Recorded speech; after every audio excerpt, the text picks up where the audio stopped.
Olá, sejam bem-vindos ao Entre Mentes, nosso podcast de saúde mental contra o estigma. Eu sou o Luiz Fujita e neste mês de maio, no dia 18, a gente celebra o Dia Nacional da Luta Antimanicomial. A nossa convidada vai falar, com muito mais propriedade sobre esse tema, mas eu queria aqui dar um contexto muito breve, para a gente na conversa poder se concentrar no assunto que a gente realmente quer tratar, que é mais uma atualização, o que se entende por luta antimanicomial hoje, qual a importância dela hoje em dia, Esse nome antimanicomial, para quem não está familiarizado, se refere a manicômio, que é um nome que era mais conhecido, o lugar onde se tratavam os loucos, as pessoas com transtornos mentais, A gente tem registro de haver um local específico para cuidar de pessoas com transtornos mentais desde, a Idade Média, Mas esse termo manicômio, quando a gente fala dele, ainda mais nesse contexto, de luta antimanicomial, num tipo de estabelecimento que se começou a se formatar na Europa, pelo que eu vi, depois até me corrija, Mara, se estiver errado, coisas que tem umas coisas que já começavam a aparecer com isso desde século XV, XVI até, mas aí uma forma mais sistemática, como um hospital, com uma cara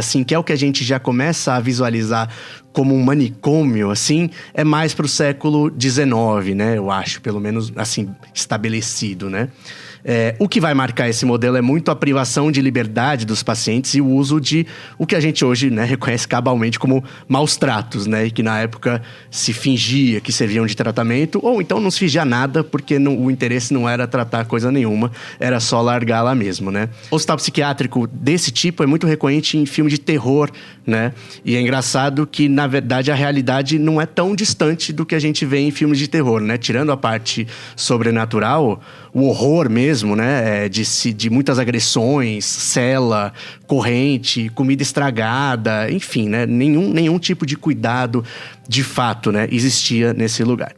Na década de 60 no mundo, e aí mais fortemente na década de 70 no Brasil, começou a ganhar força um movimento antimanicomial, que é justamente um movimento para lutar contra esse, entre muitas aspas, forma de tratar pacientes de saúde mental.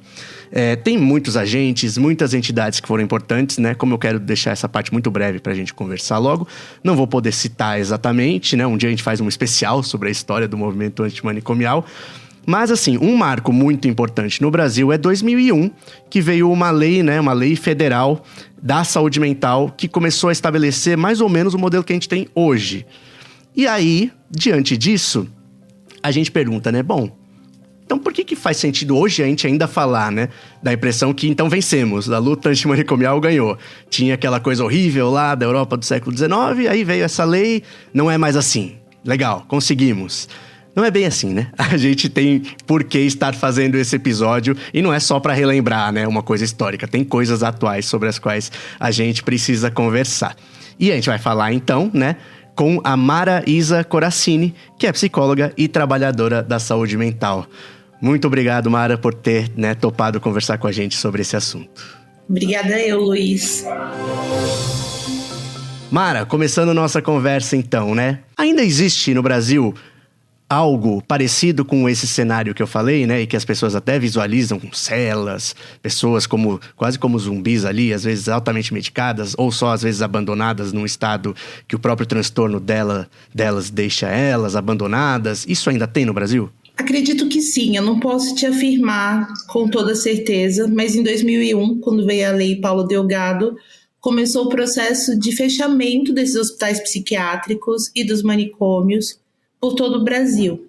Mas até hoje eles ainda existem. Nos últimos anos, enquanto política pública, tem discutido muito o retorno de hospitais psiquiátricos. Isso não significa a volta das celas, nem a volta das correntes, nem as pessoas nuas e sofrendo diversos tipos de violência. Mas significa um modelo de atenção que foi ocasionando essa situação. Hoje em dia, a política pública, desde 2001, ela veio crescendo e se modificando de acordo com o que foi vivendo nessa desinstitucionalização, ou seja, ir lá tirar esses caras que estavam lá há anos dentro desses hospitais e trazer para serviços que trabalhem com a lógica do cuidado em liberdade. Uhum. E aí hoje ainda existem, por exemplo, hospitais, antigos manicômios, que têm ainda pacientes, muitos deles sem nome, sem registro, sem contato com a família. Há uma política de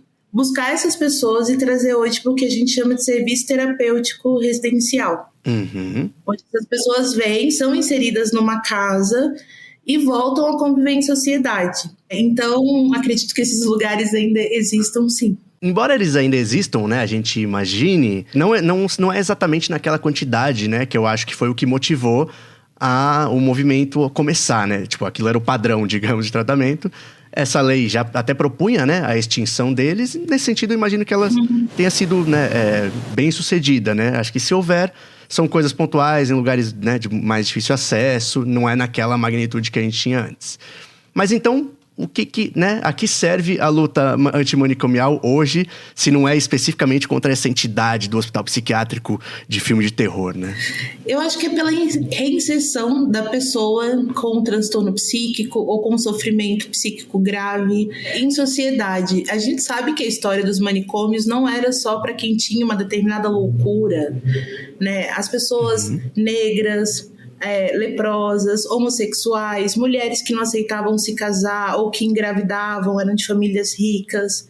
Essa é a história dos manicômios, né? Não era necessariamente para pessoas que tinham apenas uma questão de transtorno mental, assim. E aí acho que hoje a gente vive isso a partir de uma outra perspectiva, porque acho que as políticas públicas e o modo que a sociedade veio vivendo também é de tentar incluir as pessoas que têm essa diferença no modo de ser, no modo de viver a vida. E a luta, acho que ela continua para dizer isso, assim, a gente quer cuidar da diferença, a gente quer que as pessoas que têm um modo diferente de viver possam transitar em sociedade, possam viver suas vidas, possam fazer parte dos territórios que habitam, assim. Esse parece ser um propósito, assim, que ninguém consegue discordar, né? Pelo menos no discurso. Mas, aí acho que é por isso que a gente está conversando, né? Que resistência que existe a uma ideia como essa, né? Ou pelo menos esse ideal de tratamento. É uma coisa declarada? Tem gente que é contra e aí fala que isso não, você tá louco, você tá louco, né? Tá pirando, achando que vai tratar a gente que não seja desse jeito, que é, né, talvez privando de liberdade. O que dizem as resistências ao movimento antimanicomial? Eu acho que existem vários níveis, assim. Acho que tem alguns movimentos que tá ligado, ouso dizer, aos cartéis hospitalares, para que tenham clínicas e que as pessoas possam se internar com longos períodos de internação distante do lugar onde elas vivem, das suas famílias, né, do seu território ali.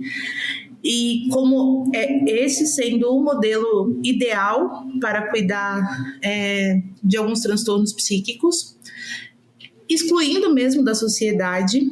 E, ao mesmo tempo, no cotidiano, a gente observa o quanto é difícil para a sociedade conviver com a loucura. Uhum. Como é difícil morar perto de um serviço que atende pessoas com transtornos mentais. Uhum. Como é difícil estudar com uma pessoa que tem um transtorno, casar, trabalhar. Essas pessoas estão muito poucas inseridas em sociedade, assim.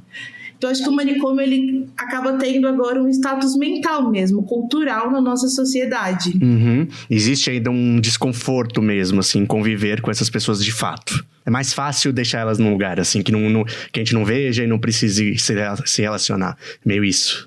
Acho que sim, acho que porque é estranho, acho porque gera medo, acho porque, como você disse, tem essa história do filme de terror, e aí as pessoas sempre pensam numa questão muito violenta, que vai te machucar, que uma pessoa que está ali numa situação de crise possa fazer algum mal ao outro, e acaba tendo um pouco esse preconceito mesmo acerca dessas questões, assim. E aí, qual que é, a partir da reforma psiquiátrica, Mara, qual que é o modelo que se estabeleceu? Você falou um pouquinho, né, da pessoa ir a um lugar, receber algum tipo de tratamento, e isso é uma coisa generalizada, e aí ela é tratada, ela volta para uma casa ou para uma casa da família? Como é que funciona, em linhas gerais, a proposta? Acho que a proposta hoje é ser cuidado pela rede de atenção psicossocial do SUS, que inclui o CAPS, que é o Centro de Atenção Psicossocial, que hoje existe em 3 modalidades, sendo para crianças e adolescentes, o infanto-juvenil, adulto, e que faz o cuidado também de pessoas em uso abusivo de álcool e outras drogas. E dentro dessa modalidade tem 3 tipos de CAPs, que o primeiro e o segundo tem a ver mais com população de município e tal. E o CAPs considerado 3 é o que ele tem funcionamento 24 horas, que ele dispõe de camas para um acolhimento, para um tipo de internação, mas muito mais humanizado, talvez, para essas pessoas num período em que ela estiver numa crise muito intensa. Uhum. Esses serviços são territoriais, então a ideia é que eles existam próximo da moradia da pessoa e que ela possa ir lá fazer seu acompanhamento, seja uma vez por semana, seja todo dia, aí vai depender do que a equipe que vai atender essas pessoas vai pensar ali junto com esse usuário do serviço e a sua família. E se num período em que tiver muito intenso, numa gravidade muito grande, nessa situação de um CAPS que funcione 24 horas, ela fica em acolhimento integral, que é esse termo que a gente usa para essa breve internação, que é prevista até 14 dias, né, por lei, para amenizar todos esses sintomas, vamos dizer, que estão aí fervendo. Aí um CAPS 3, Mara, como é que funciona para você realmente ir até o local ou levar alguém, né? A pessoa pode chegar lá e ela ser atendida ou ela tem que chamar uma ambulância? Como é que é isso? Todo serviço CAPS, ele tem porta aberta. Isso significa que você pode chegar e fazer um acolhimento onde a equipe que está lá vai te escutar e vai avaliar. Vou chegar lá e vou ficar internado no CAPS 3? Não sei. Isso vai depender da conversa e da situação que está ali. Mas a ideia é que você saia de lá com um plano de cuidado para esse sofrimento que você tenha. Uhum. Por isso essa ideia de ser porta aberta, porque quando a gente está no sofrimento psíquico intenso, não dá para marcar hora. Você precisa chegar lá e precisa ser atendido. Sim. Essa é um pouco a ideia. Aí, Mara, você até, pelo que você já falou, já até respondeu, acho, um pouquinho, que eu ia fazer uma pergunta aqui que é meio de advogado do diabo, né? Que é um pouco assim, eu acho que essa ideia de reforma psiquiátrica, de tratamento sem privação de liberdade, ainda mais nos tempos em que a gente vive, começam a ser lidos assim, basicamente é comunista, né? O que significa uma coisa meio ideal, floreada, né? E aí eu, pensando em algumas pessoas que podem até elas mesmas terem uma experiência que aí eu acho legítima, né? Não é só um discurso desse tipo. Mas, por exemplo, alguém fala, nossa, mas eu tenho pouquíssimos recursos, né? Uma pessoa muito vulnerável mesmo e que, digamos, tem um familiar na casa com um transtorno bastante grave. Não existem situações em que a pessoa fala, nossa, eu não tem como. Tipo, eu conviver com a pessoa, ela vai, recebe medicamento, volta pra casa, eu não consigo controlar, eu posso até ter medo de alguma violência, por mais que a gente, né, reforce aqui sempre que isso é um estereótipo, né, da doença mental. Imagina num caso que exista, de fato, e que essa seja uma dúvida legítima, né? Como que um tratamento após a reforma psiquiátrica lida com um caso desses, bem específico mesmo? Eu acho que quando a gente fala de um cuidado em rede, é de pensar... Acho que esse sofrimento e como que isso vai atravessando essa rede de suporte que essa pessoa tem. Imagino que para um familiar que vive com uma pessoa que tem um transtorno numa situação de crise, eu vivo isso todo dia, vejo. É muito difícil, é muito doloroso. E aí acho que quando a gente vai falando dessa rede, é poder pensar quais são os atores, sejam através das políticas públicas, até das outras secretarias, assistência social, o judiciário, algum outro ou órgão que possa ajudar a intervir na situação que está se colocando ali, ou a rede de apoio territorial, um parente distante, uns amigos do bairro, os vizinhos, uma associação, a igreja. A gente vai contando com o que as pessoas têm de suporte ali, né? Porque, de fato, é uma situação muito difícil e sofrida. Uhum. As pessoas, então, imagino que tenham uma ideia um pouco de tratamento desse jeito, eu não sei como eu vou chamar isso, uma ideia bem como é medicina ocidental, assim, né? Uma coisa, você vai lá, tem um problema, vai lá tratar, e tem que tratar, e não existe, assim, nessa coisa de, temos uma comunidade, vivemos com várias outras instâncias a não ser um medicamento, né? Digamos, acho que você acha...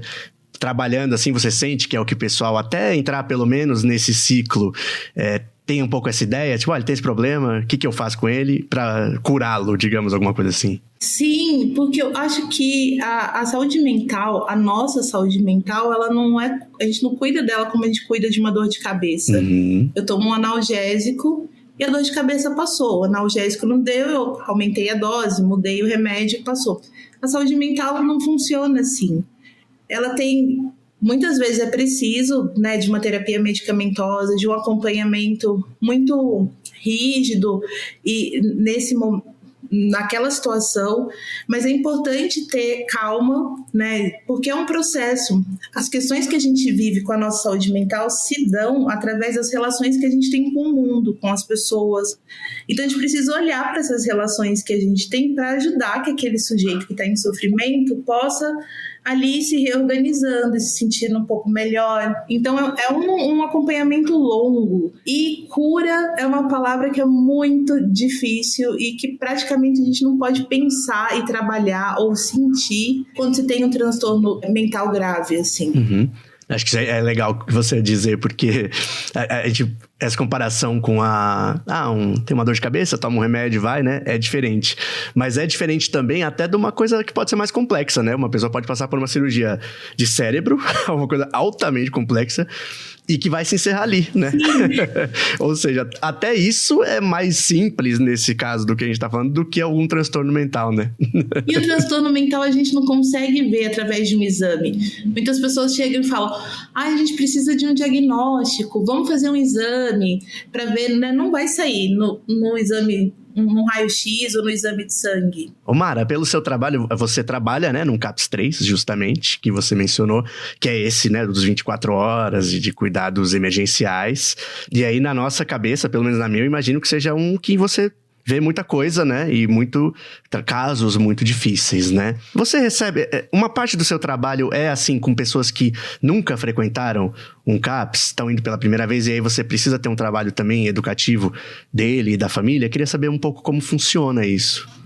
Acho que sim, acho que muitos casos chegam pra gente a partir de uma primeira crise, de uma primeira situação onde essa pessoa se viu ali num sofrimento psíquico muito intenso, ou a família viu, ou os amigos, enfim, um ente querido num sofrimento muito intenso e procura o serviço. Muitas vezes porque já tentou só com atendimento médico, ou só com psicoterapia, ou até uma internação num hospital ou numa clínica particular, e essa situação acabou não conseguindo cessar. Uhum. E aí acho que tem uma angústia muito grande e que tem que ser muito validada dessas pessoas que estão próximas a essa pessoa em sofrimento, porque é de fato muito difícil, assim. Como eu disse, é um processo longo de cuidado, né? Para poder, acho que ir ofertando mesmo condições para que essa pessoa fique bem. Muitas vezes as pessoas esperam que esse ente, né, que esse ente querido que está aí sofrendo numa situação psíquica volte a ser quem ele era, daquele jeitinho, e talvez isso não vá acontecer. Uhum. Tem sempre muitas misturas com a questão da saúde mental, com religião, tem várias coisas místicas, assim, muito voltadas à questão psíquica. É sempre muito diferente cada caso e muito novo para quem chega. Sim. Quando a gente lê, né, sobre luta antimanicomial, Mara, a gente vê muito, assim, o termo depósito, né? Uhum. Se referindo àqueles antigos hospitais como depósitos de seres humanos, né? Além de ter contato com, assim, isso, né? Um familiar que deseja que seu familiar, um amigo, alguém que ela esteja acompanhando melhore, né? Você encontra também pessoas que gostariam, na verdade, de que fosse um lugar de depósito mesmo, porque desistiram e queriam só abandonar mesmo? Sim, muito. Isso acontece muitas vezes. E aí, nesse tempo, a gente vai tentando pensar junto o que é possível, porque às vezes não é possível mesmo estar junto. Uhum. E aí pensar saídas que sejam possíveis para ambos, assim. Atuando como uma agente do SUS, né, nesse caso, você tem contato, ou profissionais do CAPS, tem contato com outros agentes dessa rede que você diz que seria o modo ideal, algum lugar próximo, até igrejas, ou a comunidade em que a pessoa vive? Ou por enquanto acaba ficando uma coisa mais, a gente faz o que a gente pode e essa rede se constrói só espontaneamente, se houver, né? Eu acho que é o nosso trabalho cotidiano de construir essa rede. E essa rede precisa ser viva, né? Às vezes no papel ela funciona melhor do que no cotidiano de trabalho, às vezes no cotidiano de trabalho ela funciona melhor que no papel. Então varia muito, mas faz parte do nosso trabalho estar sempre muito próximo aos serviços, às pessoas que estão no território dos CAPs. Por isso o CAPs é um serviço territorial. Quando a gente vai ler isso é porque ele tem que fazer parte do território e o território tem que fazer parte do CAPs. Eu acho que esse é um dos nossos grandes desafios enquanto hoje trabalhadores da saúde mental, manter o nosso trabalho em rede, assim. Essa coisa de ser territorial é algo assim que está bem estabelecido, né? Temos CAPs distribuídos pelo país a contento, né? Se eu procurar, precisar, vai ter um mais com essa proximidade que você diz, né? Que seria o ideal para uma pessoa em surto, digamos, um CAPs 3, né? Tem CAPs 3, assim, onde para as pessoas que precisam. Infelizmente não, Luiz. Olha, a gente está aqui em São Paulo, na maior cidade brasileira, e a gente tem territórios gigantescos de referência para os CAPs, assim, às vezes 3 vezes maior do que é previsto.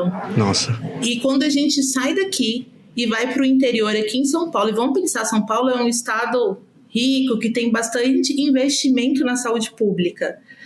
Não são todos os municípios que possuem CAPs, né, na modalidade 3. E aí, quando a gente vai se espalhando, eu tive a oportunidade de trabalhar também no norte de Minas, e lá não tinha nem CAPs. Então, assim, não é de fácil acesso mesmo. É uma política que tem sido aí inserida, né, e com muita luta. Por isso que a gente também, todo mês de maio, vai às ruas para poder lembrar que essa política pública precisa ser vista. E aí, Demara, como é que a luta antimanicomial atualizada, digamos, se dá, né? Porque essa demanda de ter mais CAPs, por exemplo, é bastante concreta, né? Fácil você entender, fácil saber como você resolveria, né? Agora, essa de uma coisa mais de mudar a cultura, né? A forma como se enxerga a pessoa com transtorno mental e o tratamento que ela deve receber é um pouco mais abstrato, assim, né? Então, como que as pessoas que atuam na luta passam suas demandas, né? Como que isso é feito hoje em dia? Eu acho que a luta antimanicomial, ela vem para poder pensar a vida e a vida de modo livre, assim. Então, nós, trabalhadores, familiares, né, tem diversas associações que tentam levar essa discussão para os seus locais de vida, para os seus locais de trabalho. Existem programas de geração de renda para poder inserir essas pessoas no mercado de trabalho e que isso possa virar, de fato, algo acessível socialmente para todos. E, de um certo modo, acho que ainda é muito pouco discutido. Acho que poderia se discutir mais nas escolas, poderia se discutir mais nas universidades. Muitos profissionais, né, da área de saúde não têm uma formação para a saúde mental. Então, acho que são muitos campos a serem percorridos, assim. Você acha que essa pauta entre os trabalhadores de saúde mental é algo conhecido e reconhecido ou precisaria ser uma comunicação até entre esse público? Eu acho que entre os trabalhadores de saúde mental é reconhecido. Eu acho que a gente precisa estourar essa bolha e poder falar sobre essas situações em todos os lugares, assim. E ocupar mesmo. Porque todo mundo vive isso, né? Todo mundo vive essas questões no dia a dia. Sim. E você acha que é uma coisa que está na cabeça dos trabalhadores? Porque às vezes eu penso assim, até acho que é uma linha, né? De um modo de pensar, uma visão da saúde mental que até, digamos, na cabeça de um psiquiatra está, né? Mas ele pensa nisso intelectualmente. No exercício da sua profissão, às vezes ele faz o que a gente vê muito, assim, recebe alguém, dá um medicamento, né, de uma forma um pouco assim, de qualquer jeito. Não tem esse trabalho de educação que você está falando que precisa ter, né? Nesse sentido, você acha que também poderia ser um pouquinho melhor, assim, ser uma coisa mais do dia a dia mesmo? Acho que sim. Acho que quando a luta antimanicomial vem e a reforma psiquiátrica, que é esse movimento que, né, vem à luta, vem com uma ideia de uma educação permanente para todos os profissionais, seja os trabalhadores dos serviços específicos de saúde mental, sejam para os trabalhadores da rede, e muitas vezes a educação permanente acaba sendo pouco investida, né, nos serviços. E isso é de fato muito importante. Como eu disse que a gente não tem uma formação normalmente voltada para trabalhar com essa política, com esse modo de pensar a saúde mental, no cotidiano de trabalho, isso sim acaba apresentando alguns entraves aí no desenvolvimento. E aí, Mara, você fala, como a gente falou aqui já, né? Você trabalha num CAPS 3, mas ele tem uma especificidade, né? Você tinha falado do infanto-juvenil, adultos e o de dependência, né? E existir já um infanto-juvenil, pra mim já é assim, sabe? Nossa, parece que tô na Suécia, sabe? Tem até uma diferenciação, né, para esse público, que eu acho que é muito pouco conhecido, né? A nossa audiência é de leigos, mas é de pessoas que se interessam por esse universo da saúde mental, né? Eminentemente. Então, eu queria que você falasse um pouco sobre isso, né? Por que tem um CAPS específico para público infanto-juvenil? Você sabe que quando eu entrei para trabalhar num CAPS infanto-juvenil, eu pensei, mas para que tem um CAPS infanto-juvenil? Se o CAPS foi criado para tirar as pessoas do manicômio, as crianças não estão no manicômio. Passei um bom tempo, fui estudar isso, enfim. E aí, passou-se 10 anos que eu trabalho na saúde mental infanto-juvenil e eu fico pensando que ele existe para que os meninos e meninas não cheguem a viver essa experiência de uma internação por questões psiquiátricas, por questões de saúde mental. Então, acho que para poder, desde cedo, ajudá-los no desenvolvimento de suas habilidades, no desenvolvimento daquelas que, sim, eles apresentam alguma dificuldade, né, de suas famílias e de que possam viver a vida vivendo a diferença que eles têm. Então, acho que isso é muito importante. A demanda, ela é bem menor que na vida adulta, assim, mas ela tem sido muito crescente nos últimos anos, assim, de procura por um serviço de saúde mental infanto-juvenil. Hoje eu penso que é muito importante ter um CAPS infanto-juvenil. Sim, você entrou e tá há 10 anos, né? Permaneceu. Acho interessante falar isso porque é uma outra diferença, né? Eu acho, de tratar a saúde mental em relação a outras áreas da saúde, que é como o paciente é muito protagonista, né? Do seu próprio, do sucesso do seu tratamento, né? Falando em psicoterapia, tomar medicamentos da forma correta, conseguir, né, ser atuante, né? Um agente mesmo, né? Ativo no seu próprio tratamento. E aí faz todo sentido aí você falar que para criança e adolescente isso é vital, né? Que aí você já começa aprendendo justamente essa forma de lidar, né? Você chega a acompanhar esse público a ponto de ver uma mudança, assim? Você fala, nossa, essa pessoa, se ela não tivesse tido essa assistência, ela seria um paciente adulto com muito menos ferramentas, né? Você chega a acompanhar uma evolução, assim? Sim, muito. E eu acho que essa evolução na infância e adolescência, ela é gigantesca. Porque acho que a gente trabalhando as habilidades aí, como eu disse, em rede, não é só no CAPS, né? É a família em casa, é com a escola, é com uma atividade extra-escola que essa criança realiza, mesmo com as dificuldades que ela tem, ali na frente vai ter um desenvolvimento muito grande. Ou adolescentes que chegam ali pra gente numa primeira crise psicótica e daqui a um tempo de cuidado tá super bem, não teve mais crise, seguindo sua vida, trabalhando. Às vezes eu tenho notícia, fulano entrou na faculdade, foi feliz. Ou então alguém passa lá depois de anos que recebeu alta do CAPS, tá super bem, fala, vim apresentar aqui as pessoas, tô estudando, tô trabalhando, tô morando não sei na onde. A gente fica muito feliz, assim. Isso é muito bacana. Que demais. E para as famílias, imagino que também, né? Deva ser assim, falar, nossa, que diferença fez no curso da vida mesmo, né? Não só para o paciente, mas acho que para as famílias também, né? Você chega a receber esse tipo de retorno, assim? Sim, bastante. A família no CAPS infanto-juvenil, ela é uma peça fundamental em todo o processo, né? Desde o cuidado de quando chega, durante, depois. E aí a família no modo em que ela se apresenta, né? Seja do jeito que ela está configurada, assim. Acho que sem a gente entrar em questões de família X, Y, é do jeito que a pessoa tem ali o seu núcleo afetivo próximo de cuidado. Claro. E esses pacientes mesmo, né, tendo essa assistência, que é muito gratificante, né? Imagino para você ouvir depois, né, esses relatos.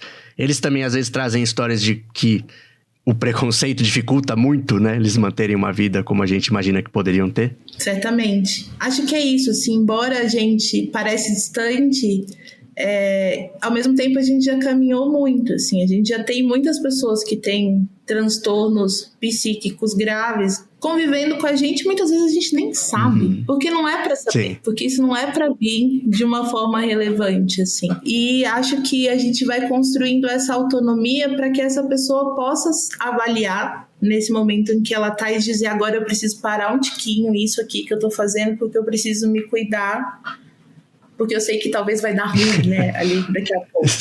Então, acho que é um tanto esse o nosso trabalho, assim, também.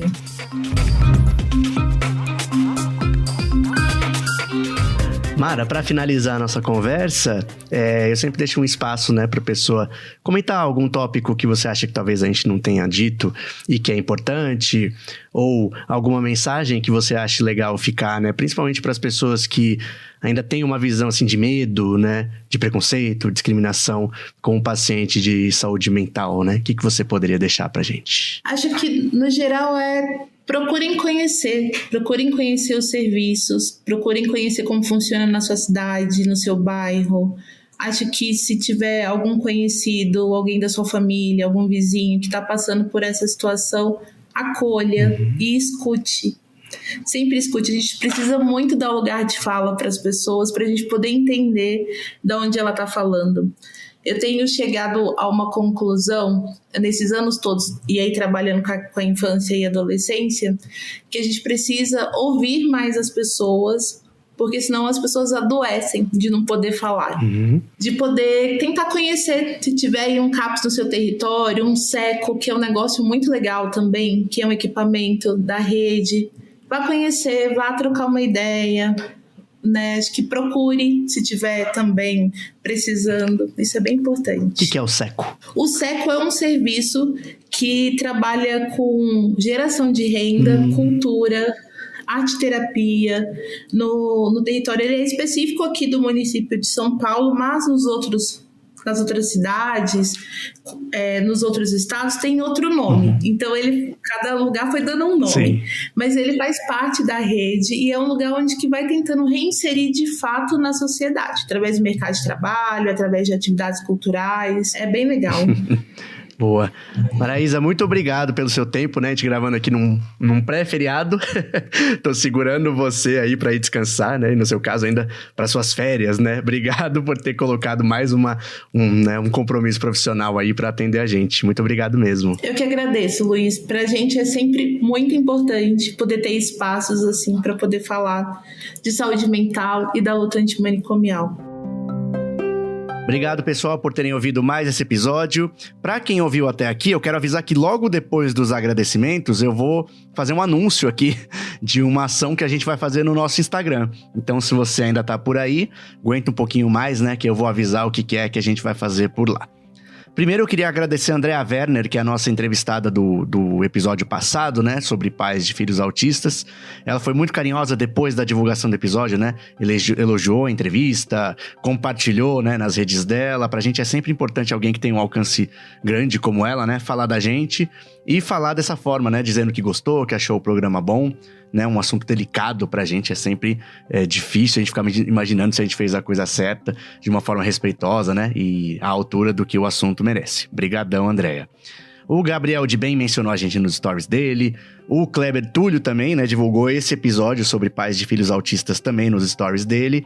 O Christian Monteiro mandou uma mensagem muito legal, porque ele tinha postado nos stories o nosso episódio sobre estados mistos em transtorno bipolar. Ele falou que ele teve o diagnóstico, né, de bipolaridade há pouco tempo e que ele se sentiu extremamente confortável ouvindo, né? Então, muito obrigado. A nossa maior intenção aqui é informar com esse acolhimento, né? Tirar o estigma, né? Passar as informações corretas, sem também fantasiar, né? Falar uma coisa que não é, mas com o acolhimento. É sempre ótimo ouvir que a gente conseguiu. Brigadão, Christian.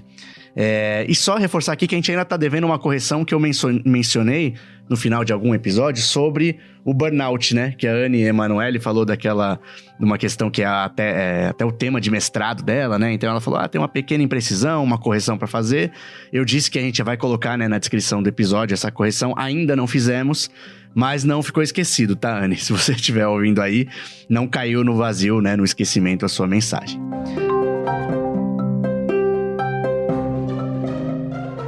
O anúncio especial que eu disse ali no começo que eu ia fazer é o seguinte: a editora Veneta, que para quem não conhece é uma editora muito legal, tem projetos gráficos muito bonitos, um cuidado editorial assim, que não se encontra em qualquer editora, tá lançando o livro Aurora, Memórias e Delírios de uma Mulher da Vida, dos autores Joel Birman e Silvana Gerra.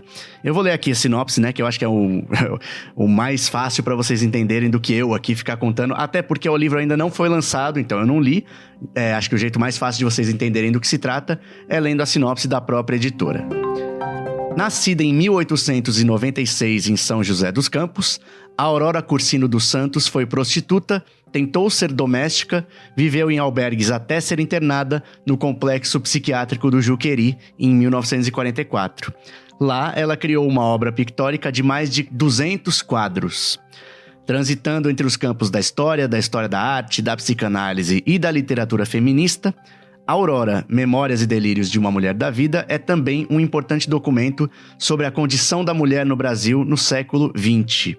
Como observam os autores na apresentação do livro, puta, louca e finalmente artista, ela condensa em sua obra algo que diz respeito a todas as mulheres.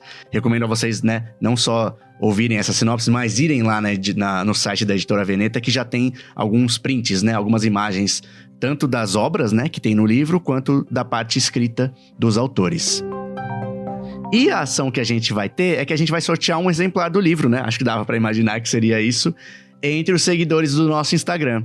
Vai servir como uma celebração do mês da luta antimanicomial, uma comemoração porque a gente passou de 400 seguidores, né? Esperamos continuar crescendo.